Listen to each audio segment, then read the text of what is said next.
Olá pessoal, essa aula corresponde à última aula do curso de Introdução à Astronomia do semestre 2019.2. Nós terminamos a última aula falando sobre a curva de rotação das galáxias e comparamos a observação feita do movimento circular, medindo a velocidade de rotação dos objetos em torno da galáxia em função do raio. E comparamos as medidas feitas diretamente, usando o efeito Doppler dessas velocidades, com a medida da massa de outros componentes também pertencentes à galáxia. Uma componente é o gás, que fornece uma curva de rotação bem abaixo do que é observado. A componente do bojo, que também fornece uma componente decrescente em relação ao centro da galáxia. A do disco, que ela tem uma componente um pouco maior na região externa, mas ainda inferior, e quando somada essas componentes, fornece uma curva de rotação com um perfil decrescente, conhecido como kepleriano. O decrescimento kepleriano destoa dos dados observacionais que parecem ser constantes, mantendo uma distância em velocidades que não podem ser simplesmente explicadas pelas componentes de gás e estrelas do disco e do bojo. Assim, astrônomos, tentando explicar as curvas de rotação observada, instituíram uma componente de um halo que cresce para as regiões externas da galáxia, conhecido como halo de matéria escura. Halo de matéria escura porque seria feito de uma componente que não emite luz e não interage eletromagneticamente com as outras componentes. Ele simplesmente tem um efeito gravitacional que, quando somado com as demais componentes, seria capaz de ajustar perfeitamente a curva de rotação. Se compararmos componentes e chamarmos a componente de estrelas das galáxias de uma unidade, o gás aquecido envolvendo as galáxias corresponderia a um fator 4, e a matéria escura em si corresponderia a um fator 25 de toda a massa, ou seja, mais de uma ordem de grandeza acima do que esperado para a massa de estrelas. Podemos medir a massa das galáxias utilizando a curva de rotação. Tomemos, por exemplo, essa curva de rotação da galáxia SA, a NGC 4984. Para fazer isso, utilizaremos a terceira lei de Kepler. Escreveremos ela de modo que as distâncias galactocêntricas serão medidas em unidades astronômicas e o período orbital em anos. O primeiro passo é medir essa medida da distância galactocêntrica. Isso é simples porque corresponde à região mais externa observada da curva de rotação. Teremos aqui para essa galáxia 15 kPa. Para medir o período, precisamos determinar a velocidade de rotação da galáxia, que é aproximadamente 350 km por segundo. Isso pode nos fornecer a informação do período. Se a gente lembrar que, supondo um movimento circular, o período pode ser medido como 2π vezes o semi-eixo maior da galáxia, dividido pela velocidade de rotação. Isso é consequência do movimento circular. Dessa forma, a gente pode inserir o semi-eixo maior diretamente medido da curva de rotação na terceira lei de Kepler, lembrando de converter quiloparsecs em unidades astronômicas, e podemos inserir o período apropriadamente convertido em anos, utilizando a velocidade de rotação da galáxia. Então, dado alguns termos de conversão, como por exemplo, um parsec é 3,09 vezes 10 a 16, isso é conveniente para você calcular o período em segundos e depois convertê-lo em anos. E também temos a conversão, uma vez que a medida de quiloparsecs, usar a medida em quiloparsec para metros e de metros para unidade astronômica. Lembrando que 1,5 vezes 10 a 11 metros é uma unidade astronômica. Sabendo que o período em segundos é 3,15 vezes 10 a 7 segundos, isso é o período de um ano, e uma massa solar é 1,99 vezes 10 a 30 kg, é possível então com isso medir a massa da galáxia. Se utilizarmos diretamente as medidas em unidade astronômica em anos, o resultado será em massas solares, 4,3 vezes 10 a 11 massas solares, ou em quilos, se for essa a opção, de 8,5 vezes 10 a 41 kg. Podemos utilizar esse resultado para fazer uma comparação de interesse com a física da parte estelar. E para isso vamos usar o conceito de massa por luminosidade. Eu vou usar um símbolo ligeiramente diferente aqui para a massa da galáxia, um M estilizado, porque a gente vai também misturar o conceito de magnitude absoluta. Então, comparando a razão da massa de uma galáxia pela luminosidade de uma galáxia, vamos entender que existe um fator X entre a massa do Sol e a luminosidade do Sol. Se a galáxia fosse composta simplesmente de estrelas sistema solar, esse fator seria 1. Vamos, no entanto, calcular qual é esse fator, considerando que a magnitude absoluta típica de uma galáxia é 20,5. Negativo, isso pode ser mais em alguns casos de outras galáxias. Então, isolando o X, a gente tem que a massa da galáxia sobre a massa solar vezes a luminosidade do Sol vezes a luminosidade da galáxia é igual ao fator X. Agora, lembrando que magnitude absoluta menos a magnitude absoluta de um objeto de referência como o Sol é igual a menos 2,5 log da luminosidade sobre a luminosidade do objeto de referência. Então, escrevendo dessa fórmula, colocando essa expressão com potência de 10, a gente vai ter que o fator X é a massa da galáxia sobre a massa solar vezes 10 elevado a 0,4, entre parênteses, que é a magnitude absoluta da galáxia, menos a magnitude absoluta do Sol. Colocando os valores que nós já conhecemos, você sabe que uma galáxia, a partir da ordem de 8,5 vezes 10 a 41 kg, né? Você tem 2 vezes 10 a 30 kg da massa solar, vezes a 10 elevado a 0,4, menos 20,5, que é a magnitude absoluta para a galáxia, e menos 5,48 como a magnitude absoluta do Sol. Isso daí fornece um fator de aproximadamente 20, ou seja, a razão da massa de uma galáxia para a luminosidade da galáxia é da ordem de 20 massas solares por luminosidade solar. Quando fazemos essa mesma medida para o caso da relação massa-luminosidade de uma estrela, vimos que isso corresponde a uma lei de potência, em que a razão da massa de uma estrela sobre a massa do Sol é a luminosidade da estrela sobre a luminosidade do Sol elevada a uma potência alfa, que é dado pelo coeficiente angular da relação massa-luminosidade. Se a gente tira o logaritmo dos dois lados dessa expressão, esse fator alfa decresce, e a gente pode entender a relação massa sobre massa do Sol elevando as potências 10 nos dois lados da expressão. Isso resulta que a razão da massa da estrela pela luminosidade das estrelas, quando ponderada pelo número de massa de cada tipo, eu quero dizer que estrelas de pequena massa são muito numerosas, então corresponde a uma fração da massa da galáxia bem grande, mas elas são pouco luminosas. Por outro lado, as estrelas muito massivas, elas têm uma luminosidade gigantesca, mas elas são em pouco número. Então, ponderando isso, a gente tem um fator para a relação massa-luminosidade, que é P, vezes a massa do Sol pela luminosidade do Sol. Esse fator é da ordem de 2 a 3,5. Ou seja, comparado com a relação massa-luminosidade da galáxia, isso é cerca de 10 a 20 vezes maior quando medimos na escala da galáxia para o que a gente mede para as estrelas. Como esse fator 20 está associado a uma componente que não está emitindo luz, porque são as componentes estelares e também em parte pelo gás, nós damos o nome dessa massa, essa componente de matéria escura. Esta é uma parcela importante da informação que vai remeter a gente à cosmologia mais moderna. A segunda parte da informação vem dos estudos acumulados de Slipher e Hubble. Slipher ele tinha medido, como nós vimos, utilizando os espectros, a velocidade das galáxias e percebeu que muitas delas tinham velocidade de recessão. Hubble, por outro lado, tinha encontrado um método utilizando as cefeidas para determinar a distância dessas galáxias. E o que ele fez então é comparar num diagrama que você tenha a distância das galáxias observadas e a velocidade.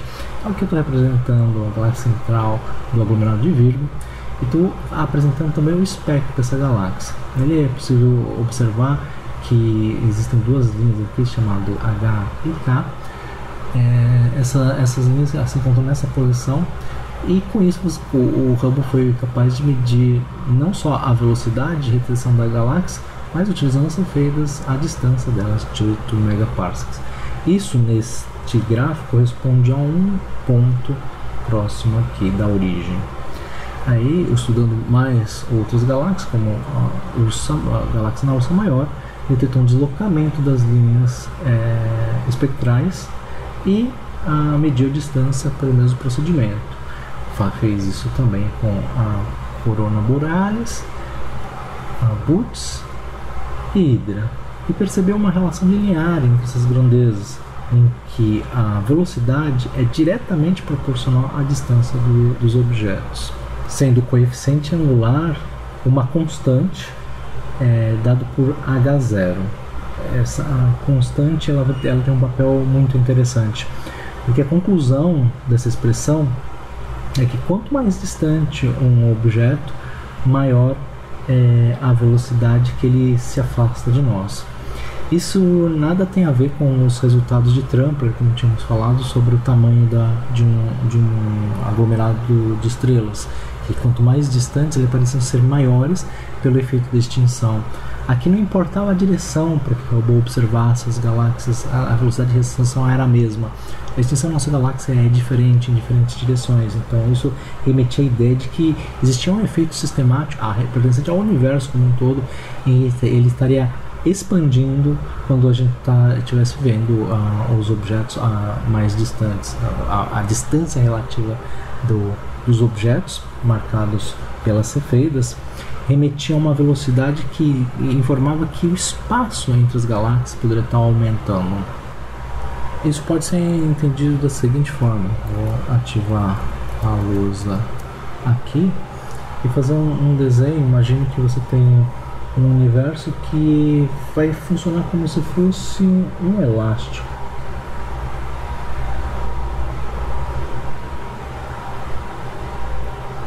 E nesse elástico eu vou colocar 3 pessoas. Uma pessoa aqui na origem,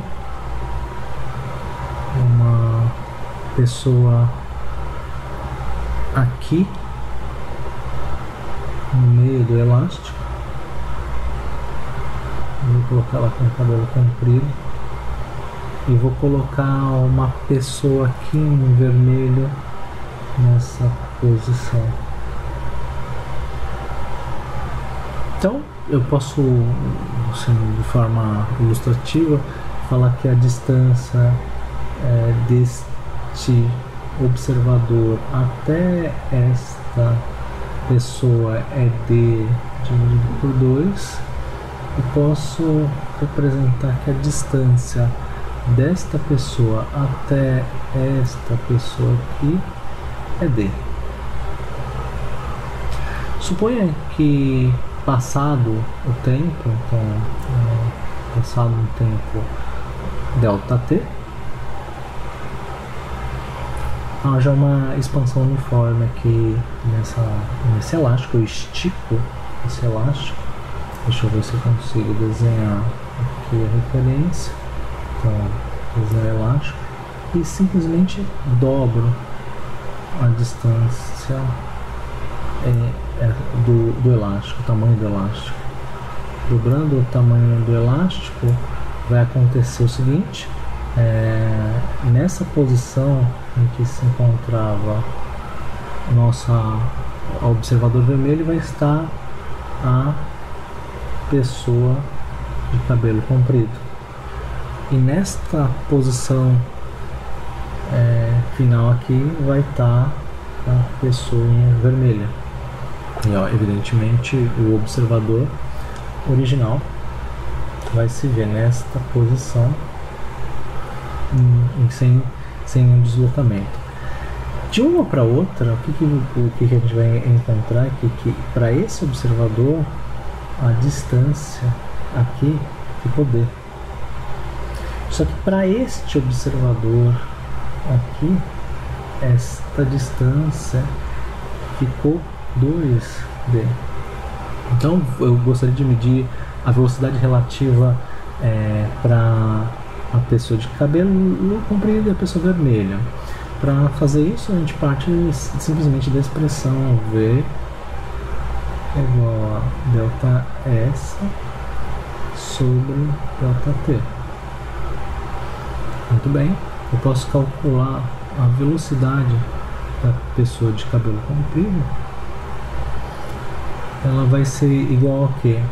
O meu delta S vai ser, ela passou de D para de D sobre 2 para D. Então a minha posição inicial era D, passou para D dividido por 2, dividido por delta T.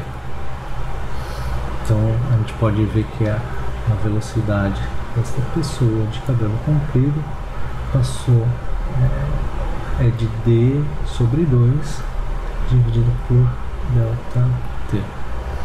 Agora eu posso calcular a velocidade da pessoa em vermelho. Eu calculo aqui da mesma forma. A pessoa vermelha é esta aqui. Ela tinha a distância original dela era D e passou para 2D. Então eu vou de 2D menos D dividido por delta T. Bom, então é fácil ver que a velocidade nessa condição ficou V da pessoa em vermelho é igual a D dividido por delta T. É para notar então que quando você que a distância e a velocidade são diretamente relacionadas. Se você para pessoa cuja distância passou de D2 para D, a velocidade dela é simplesmente a metade da velocidade da pessoa que estava de D e passou para 2D. Ou seja, você tem uma relação, se você fosse fazer um gráfico da velocidade de recessão do objeto, do afastamento, em função da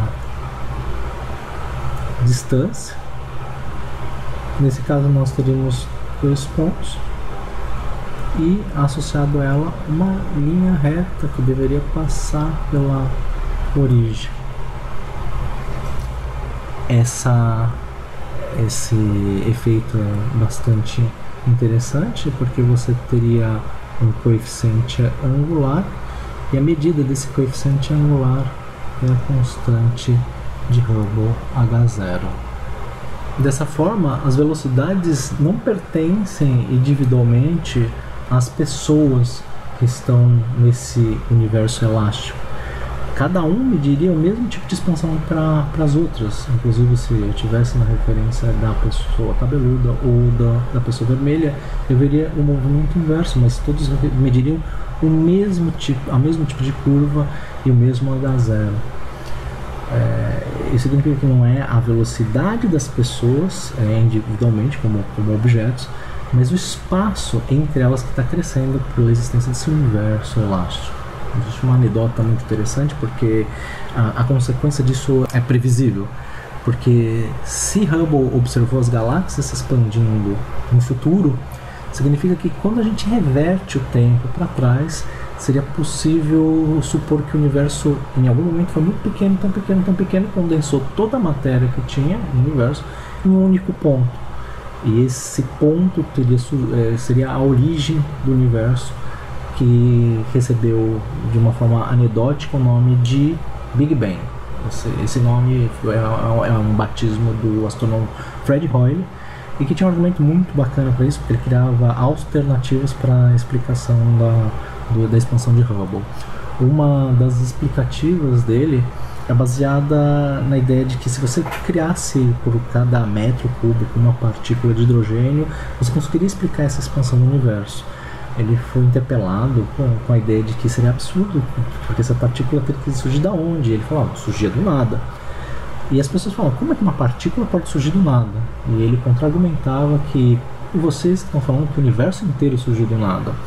Era um astrônomo fantástico. Mas isso permite a gente falar uma outra coisa. E a gente, com uma hipótese simples, a gente ganha uma outra grandeza de escala cosmológica. Vou apagar essa luz aqui, deixa eu só gravar esse resultado. Vou gravar aqui com o user 3. Normalmente eu disponibilizo esses resultados para vocês. Ok. Agora Ctrl A e vou deletar esse resultado. Vamos partir da lei de Hubble. A lei de Hubble então fala que a velocidade de recessão do universo é uma constante, que é a constante de Hubble H0, que pode ser medida pela medida da velocidade de recessão das galáxias, vezes a distância que essas galáxias se encontram. Nós vamos partir da ideia que então, se o universo tem uma origem, ele cresce esfericamente, ele cresce até uma distância d, e ele cresce com velocidade uniforme, na primeira hipótese. Então isso fica muito parecido com a expressão que a gente conhece para o que eu chamo de verbo to be da física. A velocidade de expansão sendo uniforme, então a velocidade vai ser o diâmetro que essa esfera adquire d dividido pelo tempo de expansão dela. Muito bem, assim a gente pode juntar estas duas expressões e fazendo essa igualdade a gente tem que d sobre t é igual a h0 sobre d. A gente já nota que temos temos d nos dois lados da expressão, então podemos cortar isso com isso. E aí que a gente obtém que o tempo de expansão até o tamanho atual do universo é 1 sobre h0. Se a gente mede essa constante de Hubble, a gente consegue calcular o momento da origem do universo. Veja, isso é facilmente feito utilizando os dados das observações de Hubble, porque ele observando aglomerados de galáxias, ou as galáxias em si, a expansão da galáxia, basta medir o coeficiente angular dessa equação. Isso foi feito originalmente por ele, e ele obteve valores bem elevados em relação ao que a gente conhece atualmente. Aqui a gente tem um gráfico da evolução da constante de Hubble em função do tempo. Note que eram valores superiores a 600 km por segundo por megaparsec, e que foram convergindo, e hoje existe uma disputa muito grande a valores entre 73 e 61 km por segundo por megaparsec. Por muito tempo estava entre 50 e 100 km por segundo por megaparsec. Essa unidade é uma coisa que precisa ser explicada, e vale a pena também fazer isso agora na lousa. Então a unidade da constante de Hubble eu vou colocar aqui como colchetes quando é a unidade. Então H0 é medida em quilômetros por segundo por megaparsec. Então, para fazer a conta assim, da idade do universo, a gente precisa considerar isso. E o valor, vamos pôr um valor para H0 de 75 km por segundo por megaparsec.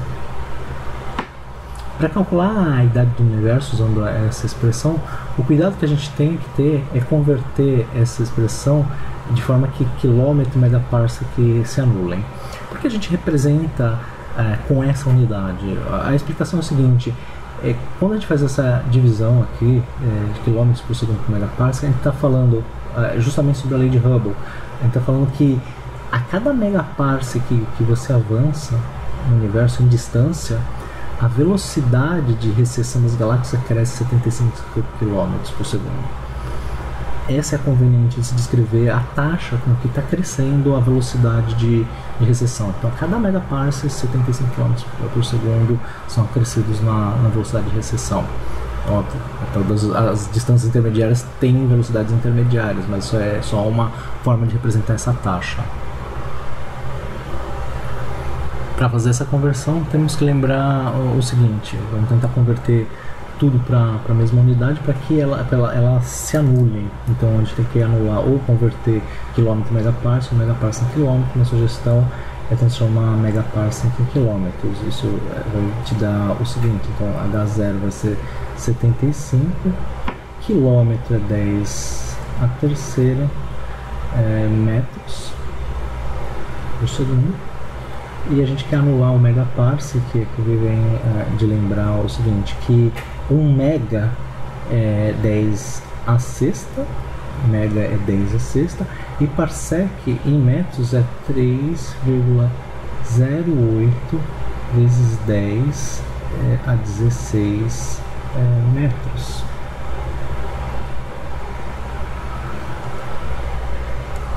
Aí nós notamos aqui então que a gente pode cortar o metro e a gente vai ter o resultado em inverso de segundos. Então H0, colocando este valor na calculadora, a gente vai ter algo em torno de 2,4 vezes 10 a menos 18. Se a gente então coloca nesta expressão aqui, substitui então para calcular o tempo, há quanto tempo o universo se formou, vai ser 1 sobre H0, sendo H0 2,4 vezes 10 a menos 18, como a unidade é por segundo, o resultado vai ser em segundos. Colocando esse valor na calculadora, a gente obtém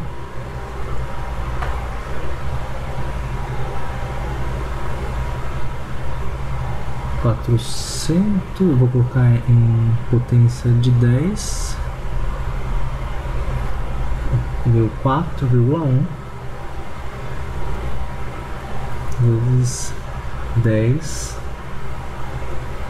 a 17 segundos, como um ano. Deixa eu lembrar que um ano é igual a 3,154 vezes 10 a 7 segundos. A gente pode calcular o tempo em anos. Basta a gente fazer essa divisão. Então, coloca na calculadora dividido por 3,154 em x7 igual, obtemos o admirável valor de 1,3 vezes 10 a 10 anos, vulgarmente conhecido como 13 bilhões de anos. Não preciso nem lembrar que esse valor é compatível com o que a gente obteve aproximadamente usando a medição do turn-off de aglomerados globulares. Isso se chama vínculo observacional. As observações acabam delimitando muito quais são os resultados dos modelos cosmológicos, e aí se percebeu uma compatibilidade da astrofísica com as cosmologias que tinham sido criadas até então. Uma expansão do universo com essa taxa era compatível com a observação das estrelas. Isso não foi assim por muito tempo. Se a gente lembrar que as observações elas divergiam até a década de 80, só começaram a chegar num limite de dispersão menor nas épocas atuais. Hoje, em especial, há uma divergência entre dois métodos diferentes de medir essa constante de Hubble. Nós vamos ver que uma delas é utilizando supernovas e a outra é utilizando a chamada radiação cósmica de fundo. Mas para isso a gente precisa entender um pouquinho que a astrofísica não é e não pode ficar limitada à questão das observações no óptico. A astronomia agora é feita nos mais diferentes comprimentos de onda ou tipos de luz, como eu digo aqui. Nós temos diversos telescópios espaciais justamente onde a atmosfera impede nossa observação, os raios X, ultravioleta e infravermelho. Nós temos observações em terra também, utilizando regiões do infravermelho no óptico, o Subaru, o telescópio que está observando no óptico, mas o Kurt está observando no infravermelho. A gente tem o ALMA no rádio, o VLA também é um telescópio famoso em rádio. E a gente tem que combinar essas observações para ver os objetos extragalácticos num contexto mais amplo. Eu gostaria de ilustrar aqui o exemplo da galáxia M81. Nós vamos retornar ela algumas vezes. Aqui nesse vídeo eu fiz uma composição de imagens com a galáxia M81 em diferentes comprimentos de onda, partindo de comprimentos de ondas bastante elevados, e vou reduzindo gradativamente os comprimentos de onda para as imagens que haviam disponíveis na época, essa animação. Aqui eu começo com o rádio na linha de 21 centímetros, muito importante, chamado H1, que é a emissão do hidrogênio neutro.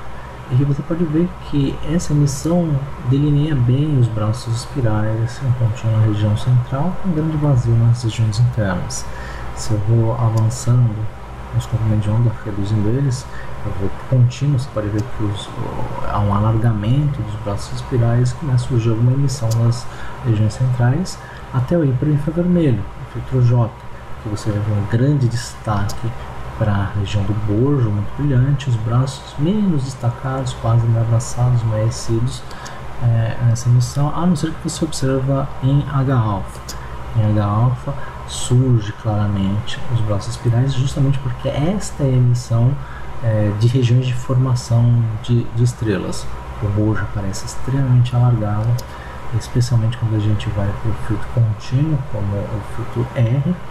Os braços aparecem também alargados e bem amarrados. Quando vamos descendo em termos de comprimento de onda, esse bojo vai ficando gradativamente menor no visível, e daí quando passa para o azul, que é o filtro G, ou também o filtro Blue, né, B, de Bessel, quando você também começa a notar os braços se destacando até que a gente chega no ultravioleta. Esse é o Near Ultraviolet do Galaxy. Eu vejo que o bojo já reduziu bastante tamanho e novamente se destacam os braços em relação às estrelas. O ultravioleta também amostra a região de formação de estrelas massivas. O Far Ultraviolet, você vê um destaque na diminuição do bojo. Quando a gente passa para raio-x, o disco inteiro quase que some e se destaca a emissão das regiões centrais. Essa emissão no raio-x, especialmente nas regiões centrais, reflete muito o que a gente vai trabalhar a partir de agora. A gente vai tratar dos objetos conhecidos como núcleos ativos de galáxias. Esses núcleos ativos eles já eram conhecidos no início do século passado em estudos como o de Carl Sagan, em que exposições muito curtas dessas galáxias já revelavam uma região central extremamente brilhante, comparável ao brilho das estrelas próximas, muito brilhante, e que somente em tempos de exposições mais compridos você poderia ver a emissão do disco como um todo. Muitas vezes o brilho do bojo em muitas ordens se sobrepunha ao brilho das galáxias, e em tempos de exposições longos o próprio centro satura em relação a todo o disco. Isso corresponde a um tipo de objeto associado à galáxia que nós vamos denominar como ativas. Essas galáxias ativas são só 7% das galáxias normais que a gente observa nas proximidades. E entre as ativas estão as galáxias cujo núcleo ativo. Então, uma galáxia que tenha surtos de formações estelares, como essas SBs, ou conhecida como Starburst, não é espiral barrada, mas é uma galáxia de grande formação estelar, essas correspondem a 86% da alteração de galáxias que são consideradas ativas. Entre elas, você tem as galáxias de núcleo ativo, que é particularmente o que está interessando a gente nessa aula, e uma classe intermediária que se chama Liners, que são muito abundantes entre as galáxias próximas da nossa galáxia.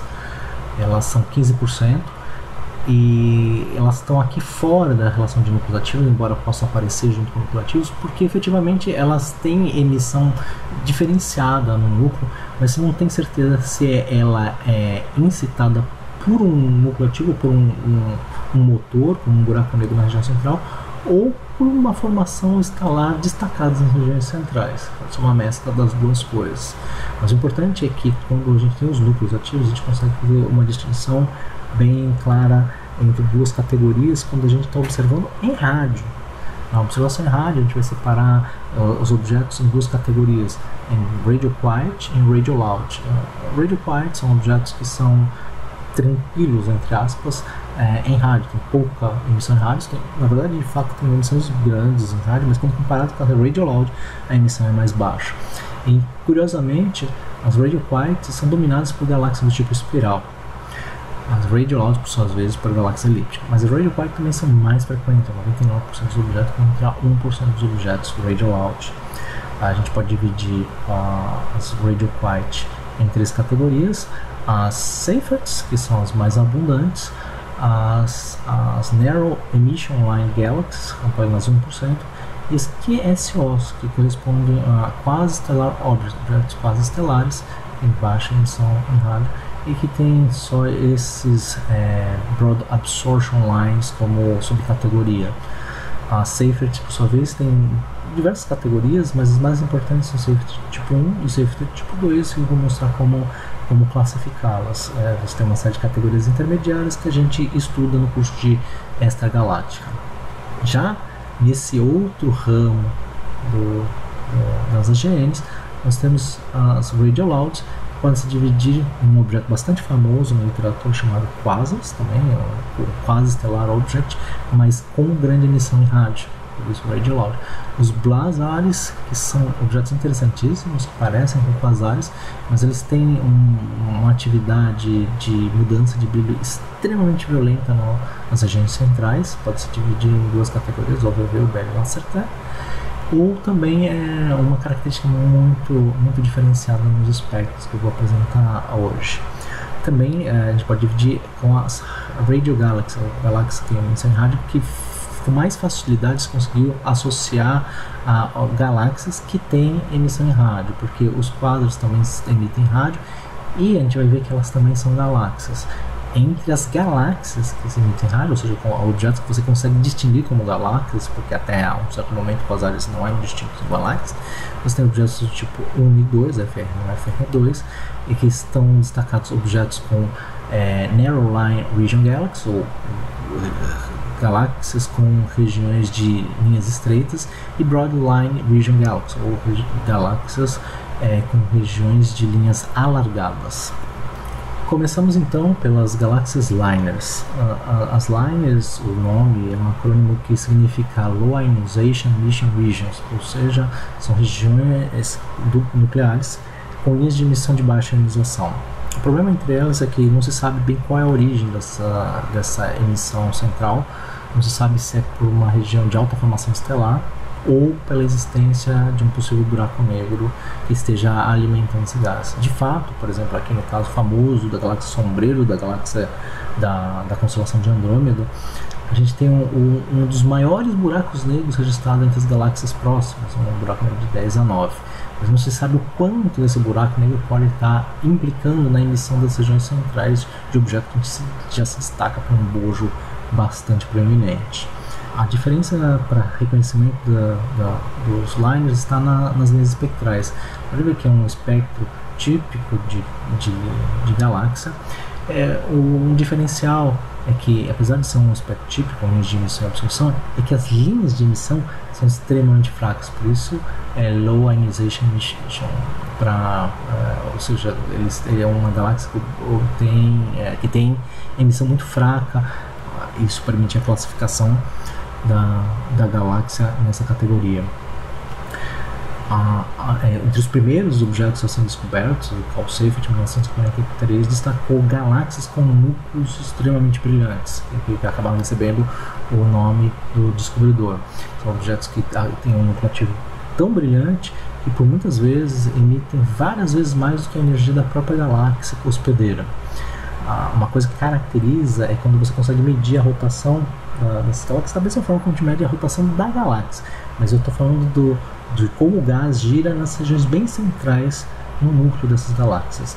As velocidades de rotação do gás varia para cada tipo de Seyfert. Eu estou apresentando como exemplo de Seyfert tipo 1, a NGC 7469 e como Seyfert tipo 2, a NGC 7742. Não é necessário se concentrar na morfologia externa, mas sim no aspecto que acontece em poucos parsecs nas regiões centrais. Observações espectroscópicas revelam que a variação das velocidades na Seyfert tipo 1 é da ordem de 1000 a 10.000 km por segundo. E isso acaba se refletindo nas linhas espectrais como um alargamento das linhas, como eu vou mostrar no slide seguinte. Ou para Seyfert tipo 2 de velocidade de 200 a 1000 km por segundo. E as linhas não são propriamente estreitas, elas são mais estreitas do que as da Seyfert. Vale lembrar que 200 km por segundo é a rotação que 2/3 da massa da nossa galáxia acabam impondo para o nosso Sol nas regiões externas da nossa galáxia. Essas velocidades estão acontecendo nos primeiros parsecs aqui dentro dessas galáxias. Então é uma velocidade extremamente elevada, o que implica que deve ter massas muito grandes dentro do raio de rotação desse gás. Isso é revelado pelos espectros. A curiosidade aqui entre as galáxias tipo 1 e tipo 2, quando classificadas como Seyfert, são as linhas alargadas de recombinação. De recombinação a gente entende aquelas do hidrogênio, do hélio, que não são proibidas, que a gente consegue reproduzir no laboratório. Então, se você notar e fizer uma comparação com essa sobreposição das linhas de H-alfa, beta e gama, pode ver que elas são bem mais largas na Seyfert do tipo 1 do que na Seyfert do tipo 2. Acontecem em ambas também as chamadas linhas de recombinação, como as linhas de nitrogênio, as linhas de oxigênio, que são aquelas linhas proibidas e que não são reprodutíveis em laboratórios, que necessitam de baixíssimas densidades para serem observadas. Essas linhas aparecem em ambas, um pouquinho mais alargadas, mas não tão mais alargadas na Seyfert do tipo 1 do que na Seyfert do tipo 2. Em seguida, em termos de descobertas, foram observadas também as chamadas radiogaláxias. Galáxias em que você conseguiu registrar, verificar a emissão em rádio de forma independente e verificar a contrapartida. Então, um exemplo clássico é Centaurus A, que é uma galáxia bem destacada e que a emissão em rádio também é observada e facilmente associada ao objeto no óptico. Aqui eu estou mostrando uma imagem em separação de três tipos, na verdade 4 tipos de observações principais. Uma em raio-x, em que você pode ver um pouco do jato, uma boa parcela do jato, mas a emissão implícita mais aquecida nas regiões em torno da galáxia.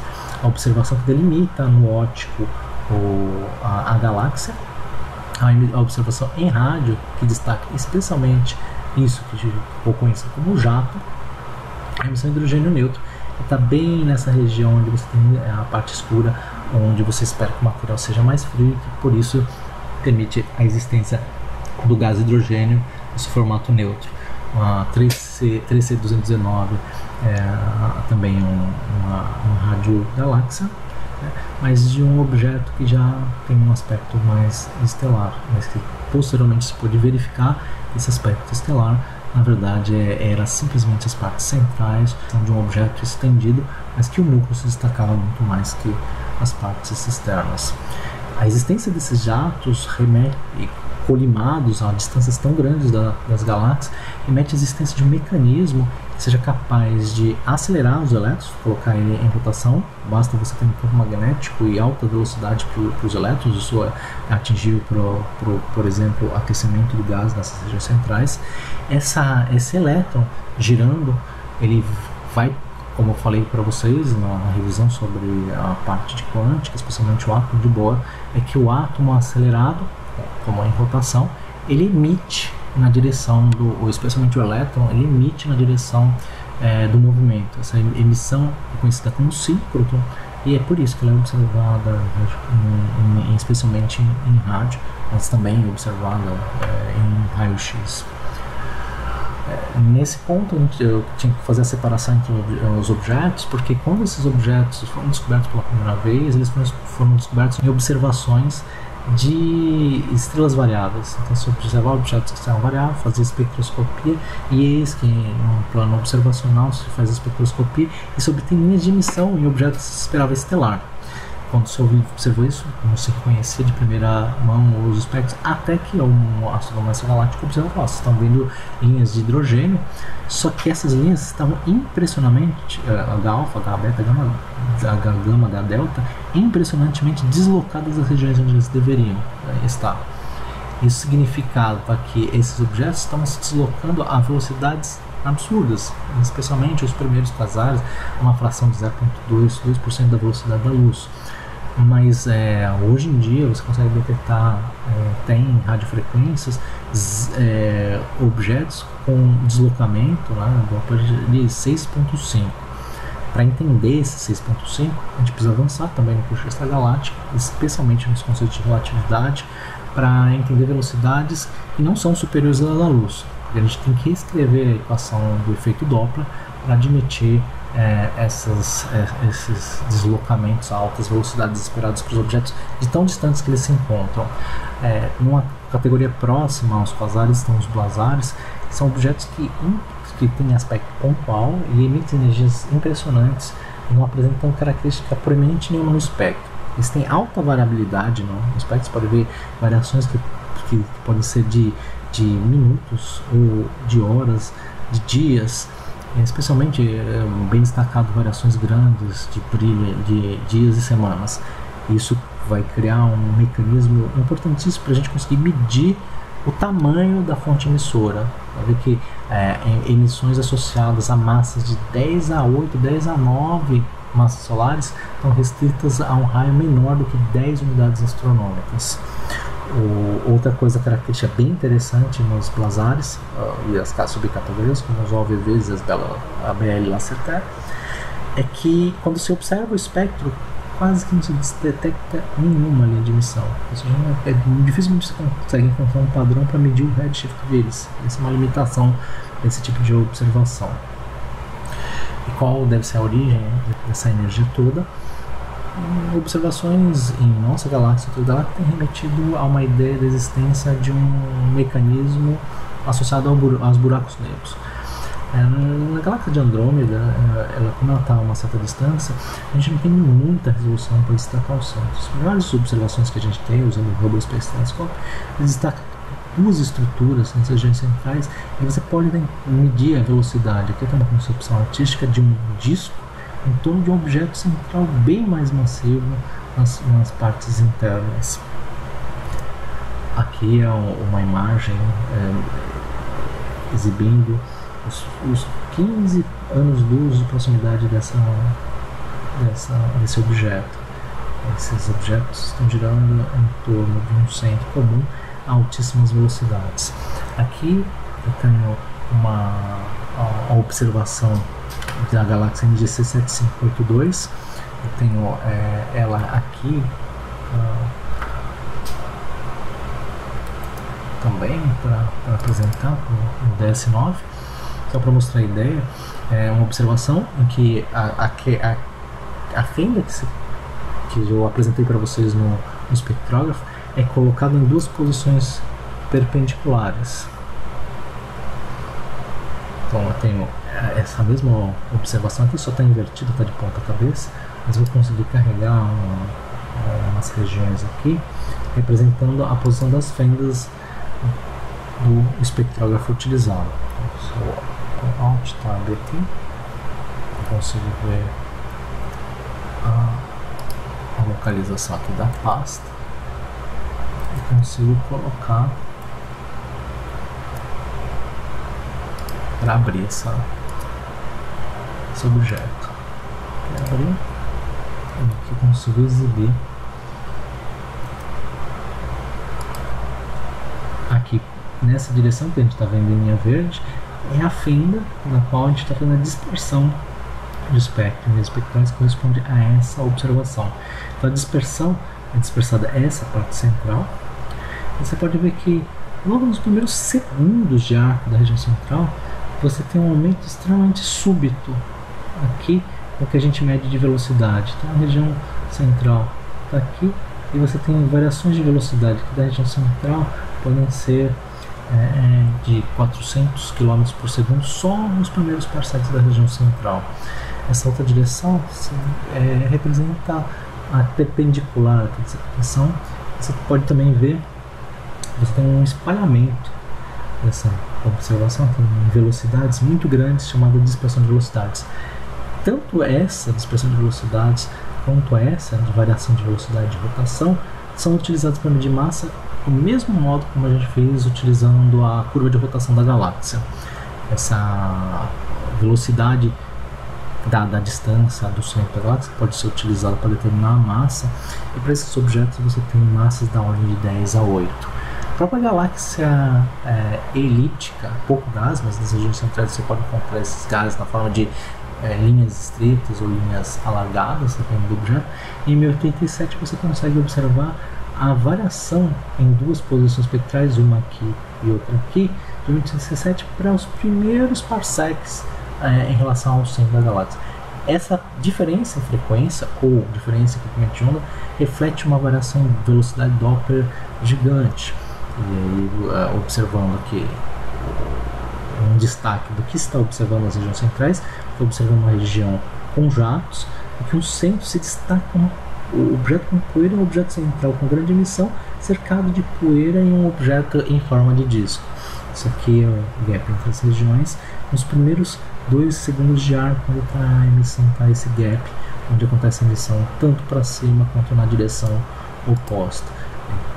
Isso limita o tamanho do objeto a 4 parsecs, e quando você mede a massa desse objeto, você consegue observar massas da ordem de 10 a 8, 10 a 9 massas solares dentro desses 4 parsecs. Isso não é diferente do que acontece dentro da nossa própria galáxia. A vantagem da nossa galáxia é que, como o centro da nossa galáxia só está a 8 kiloparsecs, a gente consegue observar com muita melhor resolução. Aqui a gente está observando tanto observações em infravermelho quanto em rádio, no que a gente chama de Sagitários A, ou a região de emissão em raio-x mais intensas da nossa galáxia. E apontando o telescópio para essa região, a gente consegue acompanhar o movimento de algumas estrelas, como eu apresento aqui. E acompanhando por 15 anos as órbitas disso, a gente pode medir o movimento do tipo planetário, que respeita as leis de Kepler ou seções cônicas. Tem diversas órbitas aqui que são abertas, que representam hipérboles, parábolas, mas também tem objetos com órbitas elípticas, como esta que representa o objeto S2, tá? Na classificação original do artigo. Esse objeto S2 tem semi-eixo maior de 1.4 vezes 10 a 14 metros. E o período da observação foi de 15.2 anos. Esse é o período que leva para S2 completar uma órbita completa. Então, esse objeto na passagem periélica, e com uma excentricidade de 0.87. No curso de sistemas planetários, vocês vão ver como calcular esses elementos orbitais para, sabendo a projeção do objeto, determinar a órbita real. Já mostro alguns resultados aqui para você, mas o importante é que essa distância mais próxima que o objeto se passa por aqui é da ordem de 1.8 vezes 10 a 13 metros, ou 120 unidades astronômicas, ou 17 horas-luz. 120 unidades astronômicas é um pouco maior do que o próprio limite do sistema solar lá com Plutão. Quando se observa em raio-x, consegue se detectar a distâncias menores do que essa. O importante é que você pode usar a lei de Kepler utilizando o semi-eixo maior dessa observação e o período dessa observação, e calcular a massa do objeto que está contido em 120 unidades astronômicas. Então basta isolar a massa aqui, 4π² sobre g, a ao cubo, o período ao quadrado. Quando você substitui esses termos aqui, lembrando que g é 6.67 vezes 10 a 11, você obtém uma massa de 7 vezes 10 a 36 kg. Lembrando que a massa do Sol é da ordem de 2 a 30 kg, isso representa 3.5 vezes 10 a 6 massas solares.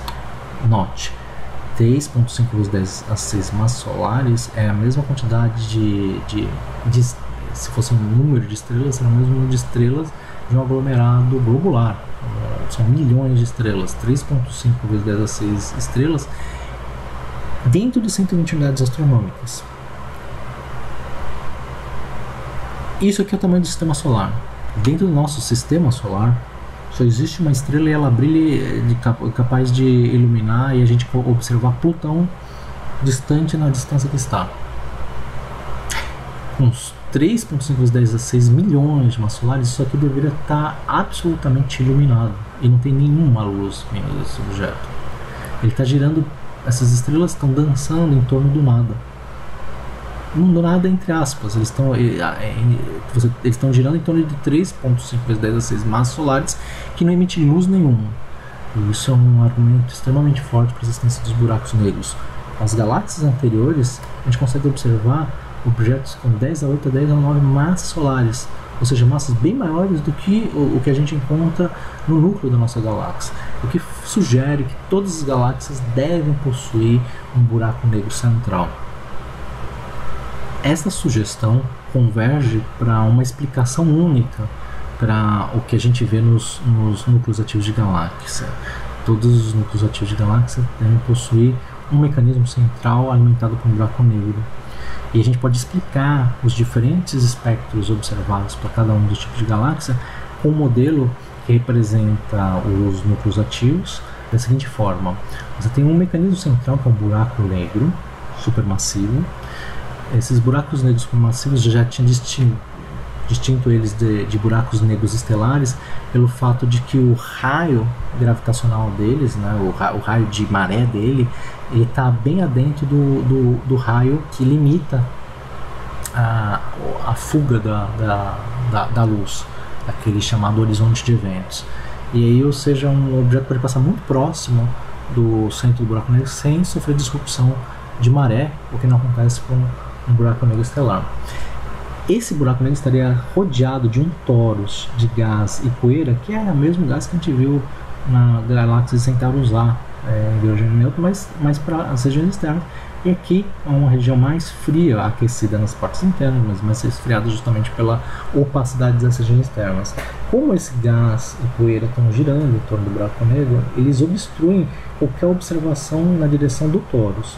Mas ele está aquecendo o gás de regiões, o gás que está bem próximo do buraco negro, essa região escavada que tem gás com altíssima velocidade, altíssima temperatura, e conforme você vai se afastando da galáxia, tem regiões com menor densidade, também menor temperatura, e nas regiões perpendiculares jatos. O que vai distinguir uma galáxia ter emissão em rádio ou não? É ele ter esse jato. Então aqui nos dois lados estou representando o jato, mas se por algum motivo esse buraco negro não é alimentado, então não há material para emissão de jatos, e daí você não tem uma galáxia. Mas no caso de radiogaláxias, né, ou objetos associados a radiogaláxias, quando você está observando do torus, você veria duas coisas. Dependendo se ele tem emissão em rádio, você veria os lóbulos, como aqui na 3C175, em que você vê o lóbulo em emissão em rádio, e muitas vezes não consegue distinguir as regiões centrais. Mas ela também pode justificar, quando você observa num ângulo um pouco mais raso, sem observar o mecanismo central, as Seyferts do tipo 2. Veja, aqui eu tenho o espectro da Seyfert do tipo 2 e aqui em cima a Seyfert do tipo 1. O que distinguiria se a sua linha divisada consegue olhar as partes centrais, não necessariamente o buraco negro, mas as regiões aquecidas nas regiões centrais, ou só a região de menor densidade e menor temperatura nas regiões externas. Então, se o torus te obstrui o mecanismo central e as regiões aquecidas nas regiões centrais, você veria um espectro com linhas menos alargadas, porque você está vendo só as regiões mais frias, e também veria o gás menos denso, e aí por isso que você vê as linhas proibidas. No caso que você conseguisse ver de uma perspectiva que permitisse ver as regiões aquecidas próximo do mecanismo central, aí você teria altíssimas velocidades que refletiriam na largura que refletiriam na linha das linhas espectrais, e você também veria as regiões mais frias e menos densas que corresponderiam às linhas proibidas do espectro. É interessante notar que o espectro de uma Seyfert do tipo 1 é muito parecido com o de um quasar. A principal diferença é que no quasar as linhas estão muito deslocadas para o vermelho e eles têm esse excesso no ultravioleta, que é menos proeminente na Seyfert do tipo 1. Então, os quasares aspectos parecidos, porque provavelmente tem um mecanismo, são consequência de um mesmo tipo de observação que a gente está fazendo, só que de um objeto muito distante de nós, a redshifts cosmológicos. E aí também explicaria a observação dos blazares, né? Os blazares, objetos OVV ou BL Lacerté, corresponderiam a uma perspectiva que a gente está olhando diretamente nos jatos. Daí essa observação diretamente nos jatos não produziria linha, porque você está vendo a região mais aquecida, com temperaturas tão elevadas que mais do que ionizaram o gás, eles simplesmente desproviram qualquer um dos átomos presentes lá de elétrons, deixou completamente ionizado, e aí você não tem recombinações para prover linhas espectrais. E isso é uma razão pela qual é difícil medir o redshift desses objetos. Se a gente tivesse uma condição em que essas emissões em rádio não existissem, simplesmente a gente estaria observando um espectro parecido como esse, só que sem emissão em rádio, então o objeto seria denominado um QSO, ou Quasi-Stellar Object. Diferentes tipos de AGN coexistindo remetem também à questão dos diferentes tipos morfológicos que coexistem. Isso é utilizado também para tentar explicar por que as galáxias se formaram no mesmo momento e tem diferentes tipos morfológicos. Acredita que todas surgiram de um adensamento de matéria e que se condensou em objetos maiores, e dependendo da interação entre objetos, você pode favorecer a formação de galáxias espirais e de formação de galáxias elípticas. As galáxias que sofrem acréscimos mais gradativos de material iam produzir as Seyferts, que alimentavam de forma bem imprudente o núcleo e manteriam os braços espirais até hoje.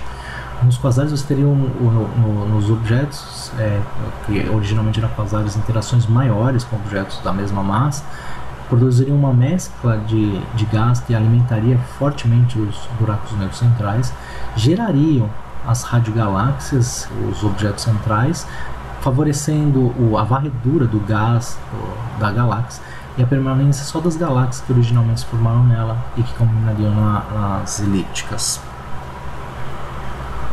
A esse cenário deve ser acrescida a ideia de que as galáxias se originam com momentos angulares diferentes, apesar de terem ou não interações.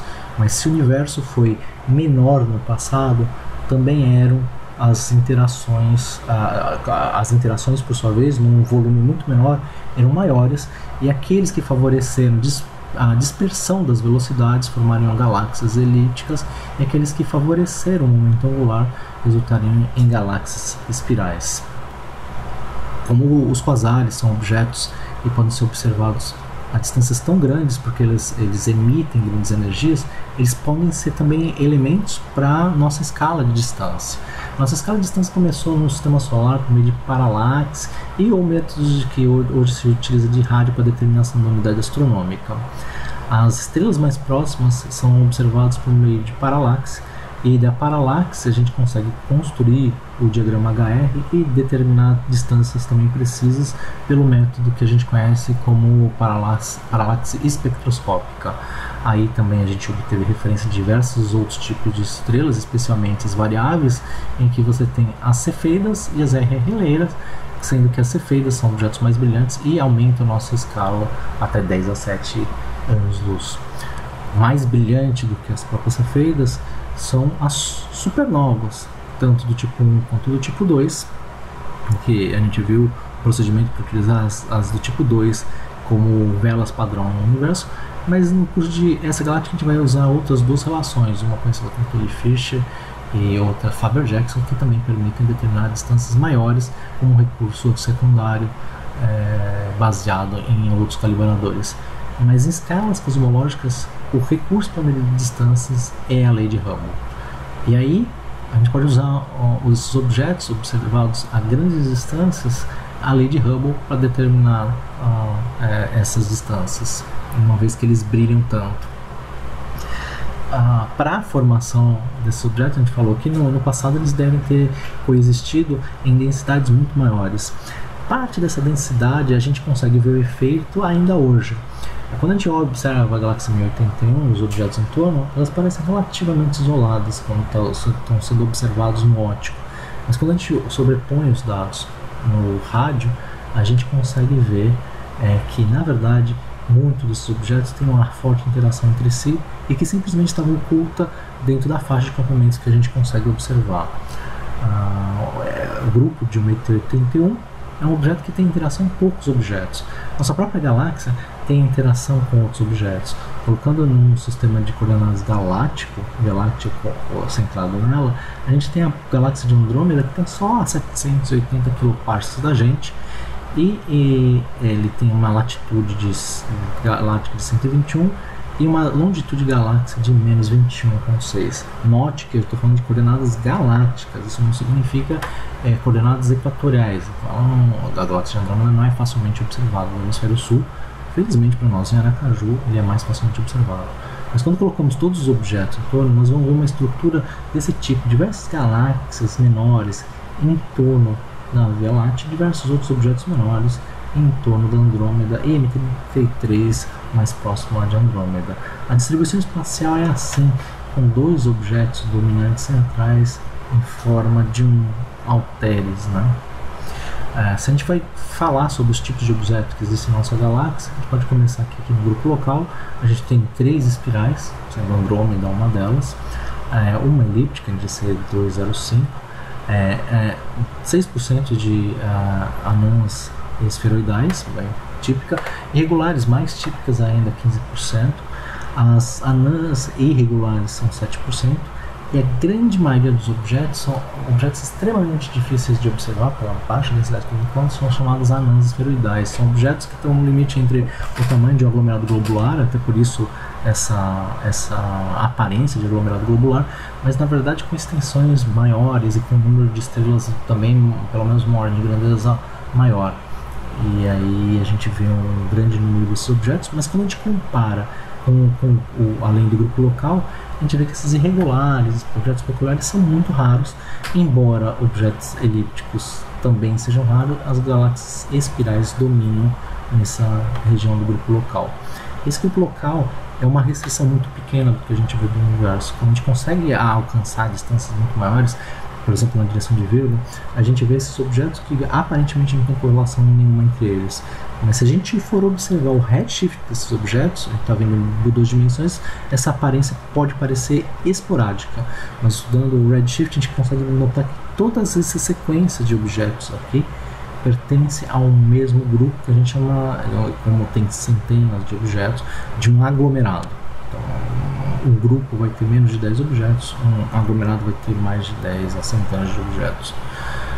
Esses aglomerados podem se juntar em objetos muito mais amplos. Na direção, por exemplo, de Virgo, na constelação de Virgem, a gente tem o chamado super aglomerado de Virgo, que são todos os objetos que estão centrados no aglomerado de Virgo, mas que estão ligados de alguma forma entre uma grande aglomeração em Virgo e filamentos. Nosso grupo local só é parte de um desses filamentos. Isso acaba explicando muitas coisas. Você vai ver que no aglomerado de Virgo os objetos dominantes são do tipo elíptico, e no grupo local os objetos são espirais. Nós vamos estudar no curso de Ciência Galáctica uma relação que associa isso e mostra que no centro das galáxias você vai ter no centro dos aglomerados de galáxias você vai ter predominantemente galáxias elípticas, porque eles são efeitos de grandes interações, e nesses filamentos as interações são menores e favorecem uma certa direção de interação. Eles vão favorecer objetos com momento angular que vão se formar espirais. Isso a gente estuda com mais detalhes no curso de Extragaláctica e se chama segregação morfológica. Interessante porque eu falei da medida da massa de galáxias discoidais, mas não falei de galáxias elípticas, porque existe um problema para medir dispersão de velocidades. Eles precisam ser apresentados para o conceito do teorema de Virial. Para aglomerados de galáxia, o interessante é que, da mesma forma que em galáxias elípticas, a gente precisa de usar a medida da dispersão das velocidades das galáxias. A gente pode resumir isso de uma forma simplificada se a gente considerar a energia potencial das galáxias, eu vou chamar de EP igual a menos G emissão sobre R, e energia cinética é meio C igual a meio de mv quadrado. Considerando um equilíbrio parecido com aquele de rotação, mas na verdade de dispersão de movimento, a gente pode reparar o seguinte: o equilíbrio das forças, eu posso chamar o seguinte: a força gravitacional é Gmzão mzinho sobre r quadrado e a força centrípeta mv quadrado sobre r. Então, a gente pode notar na expressão da força que eu posso pegar esse quadrado e separar em um produto de r's e identificar a energia potencial nessa expressão. Eu faço essa igualdade, eu tenho que a força gravitacional é menos a energia potencial sobre r. A força centrípeta, que está associada só a rotações, mas a gente vai fazer uma extrapolação delas na corrente galáctica para generalizar para qualquer tipo de movimento. Eu posso notar que eu posso dividir os dois termos por 2, e aí esse termo meio de mv quadrado vai ser igual a energia cinética, quando é igual a força gravitacional em 2 vezes a energia cinética sobre r. Como a gente está falando da mesma força aplicada aos objetos que pertencem ao aglomerado, igualando essa expressão, a gente deriva que a energia potencial é igual a menos 2 vezes a energia cinética.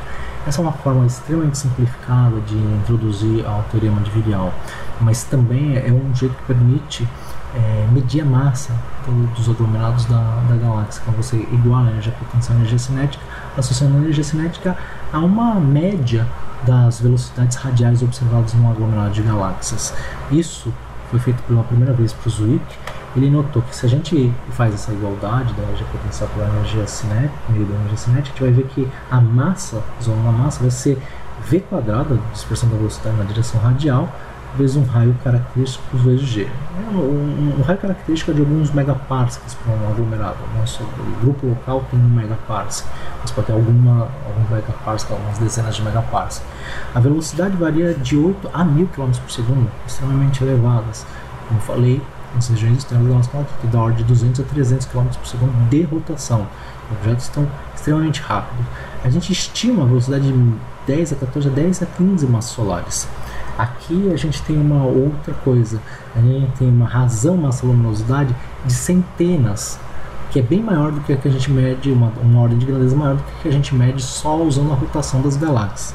Ou seja, 95% da massa de um aglomerado ela não é visível, não está ligada à parte que emite luz.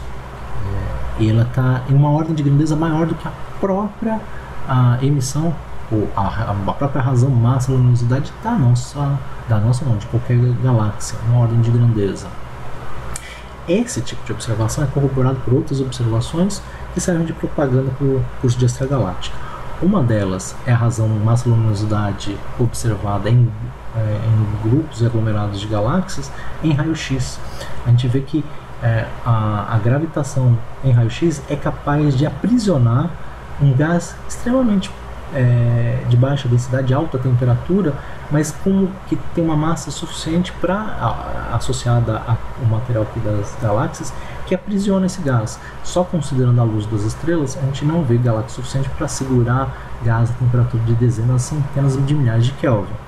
Então é necessário outra componente escura, realmente luz, para medir essa massa. A gente vai aprender no curso de extragaláctica a medir essa massa pela emissão e densidade e temperatura do gás.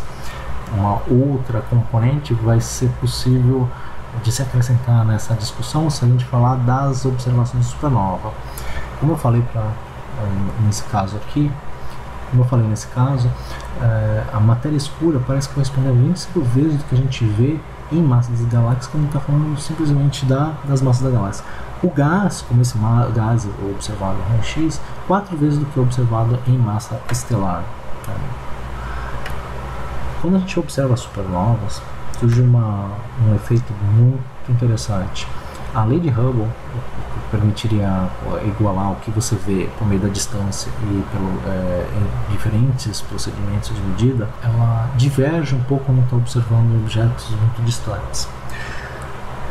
Olhar distante significa também olhar para o passado.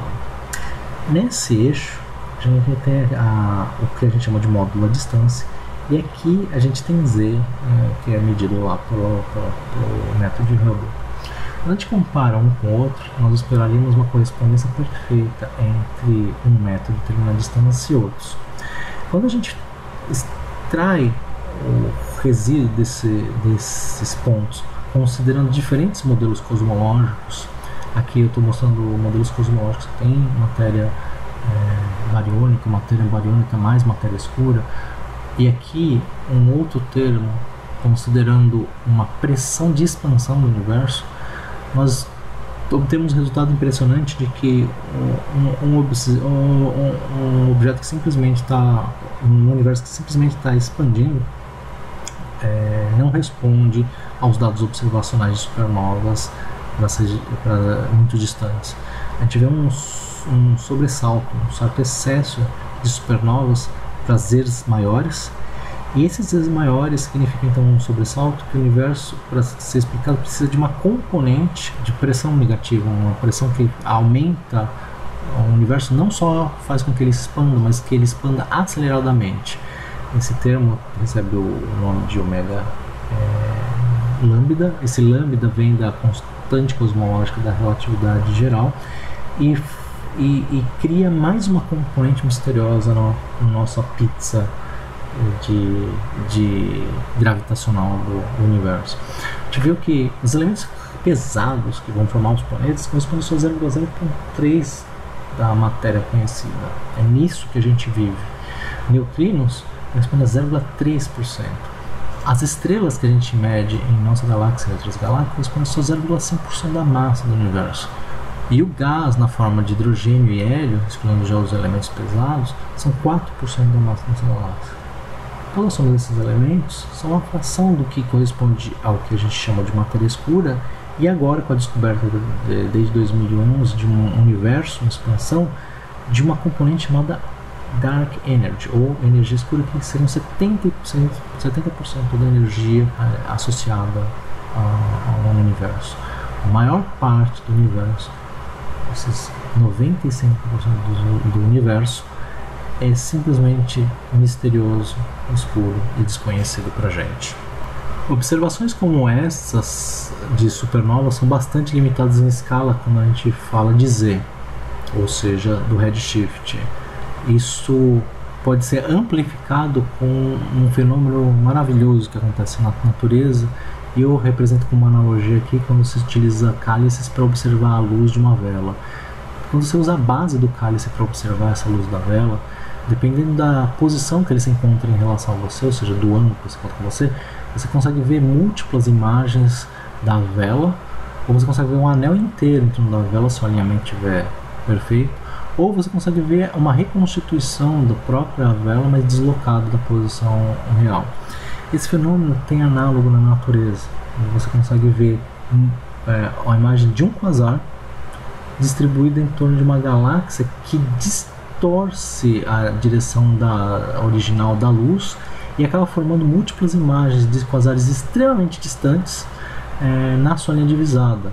Ele não só forma múltiplas imagens, podem formar anéis, conhecidos como anéis de Einstein, ou imagens da própria galáxia sendo observada, no fundo, amplificando o sinal de um objeto que normalmente você não detectaria, só consegue detectar porque o objeto defletor está funcionando como uma lente, está acumulando os fótons justamente na posição que a gente conta em relação a esses objetos. Isso é maravilhoso, porque daí a gente consegue ter acesso a redshifts que não conseguiríamos de outra forma. E aí ele fornece também um recurso independente para medida da massa dos aglomerados de galáxias, utilizando lentes gravitacionais, usando simplesmente o deslocamento da formação dessas imagens e a distância desses objetos, conhecido o redshift, um trabalho que eu tenho me dedicado ultimamente. Assim, com um panorama de objetos que você consegue observar a distâncias muito grandes, são feitos catálogos que tentam revelar como se distribui a matéria no universo. Aqui eu tenho um dos primeiros catálogos feitos na década de 80, utilizando a famosa expressão de deslocamento Doppler em condições em que os redshifts são locais, então não precisam de correções cosmológicas. O primeiro foi o Lasselier Catalog, com um tamanho de 30 megaparsecs, seguido a ele o CFA, né, o Center for Astrophysics Redshift Survey, que em 80 conseguiu fazer observações completas em redshift até magnitude 15.5. Isso revelou uma distribuição inhomogênea, não existe uniformidade na distribuição das galáxias. Essas galáxias se distribuem em aglomerados de galáxias, onde estão os aglomerados ricos e na interseção de filamentos. E nesses filamentos de galáxias, você tem as galáxias de campos ou os grupos, como o nosso grupo local. E o universo também é repleto de regiões gigantescas, na ordem de 50 megaparsecs em média, de vazio. Interessante notar aqui a imagem, tanto a chamada Grande Muralha, no universo próximo, quanto essa região alongada, que também recebeu o nome de homúnculo ou dedo de Deus. Isso aqui é uma estrutura distorcida visualmente por causa do efeito Doppler, como ele é medido. Como a gente consegue só observar as velocidades radiais, para pequenas distâncias, a velocidade recessional cosmológica do objeto pode ser mais ou menos parecida com a própria velocidade peculiar da galáxia. Galáxias têm movimento próprio também. Essas velocidades sendo próximas vai criar uma distorção na direção radial.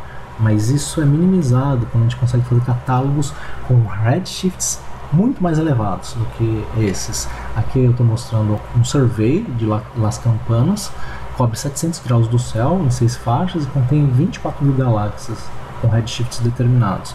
Você consegue ver ainda que os detalhes da Grande Muralha e do homúnculo, né? A Grande Muralha do Sloan, que foi observações que foram feitas até 2005, de 450 megaparsecs, com subestruturas de 1.5 giga-anos-luz e com dezenas de aglomerados ricos. E nesse caso, a densidade de objetos começa a diminuir para as regiões externas simplesmente por incompleteza da amostra. Mas a gente já tem surveys do Sloan indo para profundezas tão maiores. O Sloan Digital Sky Survey é um telescópio dedicado a observações profundas do céu, né, do todo o céu, e que este é um mapa feito pelo Sloan em que se você varrer uma caixa do tamanho de 250 megaparsecs e extrair estatísticas dessa região, é como se você fosse fazer médias e desvio padrão, você não vê diferença nenhuma. As observações são feitas pelo Sloan e revelam que o universo, como a gente observa, localmente pode parecer diferente. Mas quando a gente está em escalas da ordem de 250 megaparsec, ele é homogêneo e uniforme. Localmente ele pode parecer que não, mas em grande escala ele atende que vai ser um dos princípios mais importantes quando vocês aprenderem cosmologia, chamado princípio cosmológico. Contém esses termos de homogeneidade e uniformidade do universo. Essa uniformidade em certas escalas, ela some em escalas menores. O interessante é que a descoberta de um universo homogêneo, ele poderia parecer em princípio desejável, mas ele seria contraditório com a formação das estruturas da galáxia.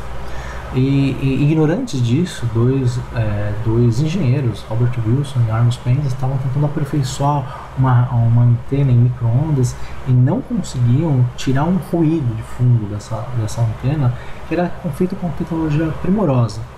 Tentavam limpar, desocupar pombos que moravam nela, e o ruído não mudava, e não importava a direção que você apontava, ele sempre estava presente. Eles estavam ignorantes que eles estavam descobrindo justamente uma radiação ligada a essas inhomogeneidades. No princípio, a radiação era tão forte que eles conseguiriam ver o efeito bipolar. Essa bipolaridade aqui, esse padrão, tem a ver com o movimento do Sol em relação a uma radiação que pertence ao universo como um todo e é originada da formação do universo. Seria como se uma temperatura congelada e expandida com a expansão do universo, de forma que os comprimentos de ondas que eram muito pequenos no momento da formação do universo, eles foram estendidos por efeito Doppler para comprimentos de onda da ordem das micro-ondas. Esse padrão duplo reflete o movimento de afastamento da parte vermelha e aproximação do azul da Terra dentro imerso nessa radiação. Efeito Doppler. Essa velocidade corresponde a 620 km por segundo, mais uma velocidade para ser acrescentada à translação da Terra. E aí, quando você subtrai esse sinal bipolar, você tem os sinais da emissão da nossa galáxia, por isso que a emissão aqui dentro do plano em Aitov. Quando você cria um modelo para subtrair a nossa galáxia, você tem como resto essa radiação que tem temperaturas baixas no azul e altas onde está vermelho, então essa distribuição de radiação, onde o vermelho deve estar representando as regiões de maior densidade, por isso tem a maior temperatura, onde formam as estruturas da galáxia. As regiões azuis, os vazios. Vale lembrar que as subtrações aplicadas, né, as subtrações somam os erros. Então, vocês vão aprender isso especialmente na disciplina de laboratório. E em certas bandas o sinal é mínimo. Mas quando a gente aperfeiçoa os telescópios, as primeiras observações de céu inteiro foram promovidas pelo COBE, a intermediária pelo WMAP e as mais recentes pelo Planck. Vocês podem ver que em padrões gerais os claros e escuros se repetem. A diferença entre eles é o que a gente chama de resolução angular.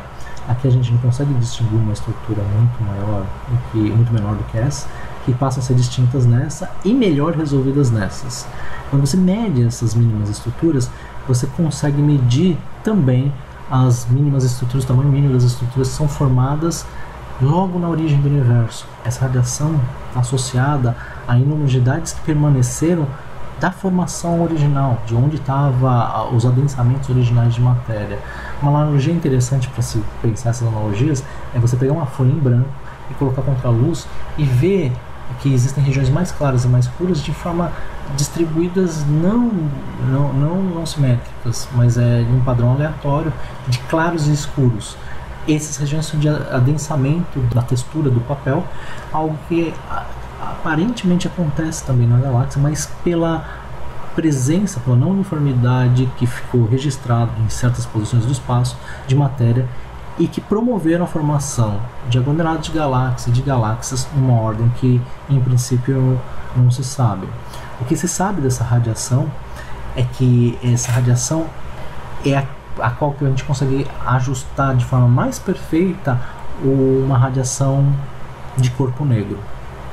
É a curva de corpo negro mais perfeita que você pode ajustar.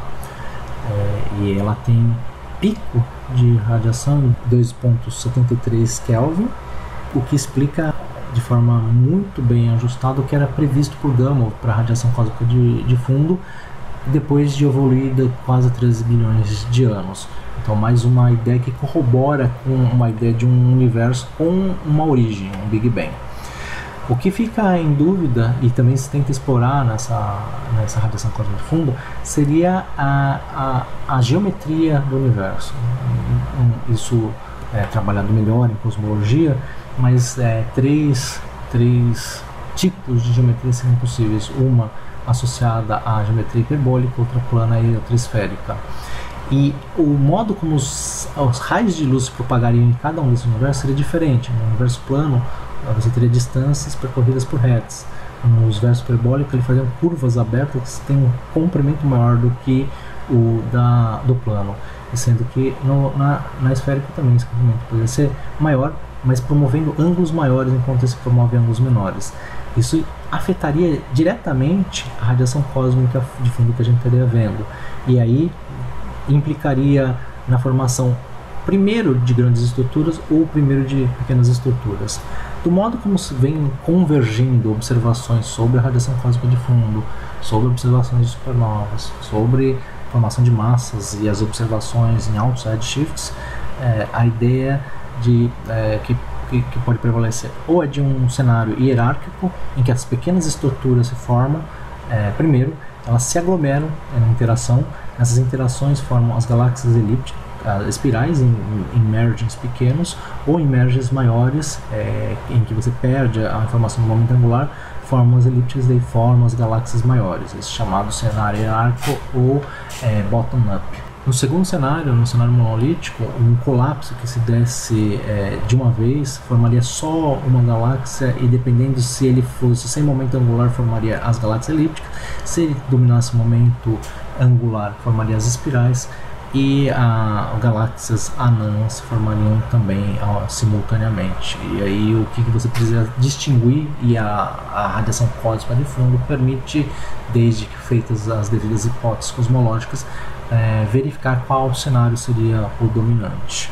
E essa é uma questão que ainda se discute e que é muito promissora quando vocês forem cursar o curso de cosmologia. Mas uma coisa extremamente promissora para fazer um approach, uma aproximação do tema cosmológico, são as simulações numéricas que têm rendido diversos trabalhos, especialmente com o avanço dos computadores, a criação de clusters, em que você coloca toda a física conhecida dentro de um computador e faz com que as partículas interajam com si, partindo do que se conhece da radiação cósmica de fundo, para verificar as estruturas que são formadas. E é interessante que nas simulações naturalmente surgem estruturas com grandes aglomerados de objetos e grandes filamentos, fazendo com que compondo um universo parecido com o que a gente realmente observa, com essa configuração de que você tem filamentos, aglomerados e grandes vazios chamados voids, formando as estruturas, e as resoluções atingindo resolução espacial de tal forma que você pode adentrar dentro de um aglomerado e verificar a dinâmica dele, e adentrar dentro dos aglomerados e verificar o que acontece na galáxia. E aí você compara as medidas que são feitas nas galáxias, como a formação de braços espirais, a densidade dos picos de matéria escura e a distribuição deles com um raio, os halos formados e o tamanho deles. Você consegue medir as rotações, os números de satélites gerados e comparar com o que são realmente observados. Isso cria diversas discussões que acabam criando algumas contradições, alguns paradoxos, e que vão representar o futuro da astrofísica quando resolvidas. Eu termino minha aula aqui e agradeço a atenção de todos.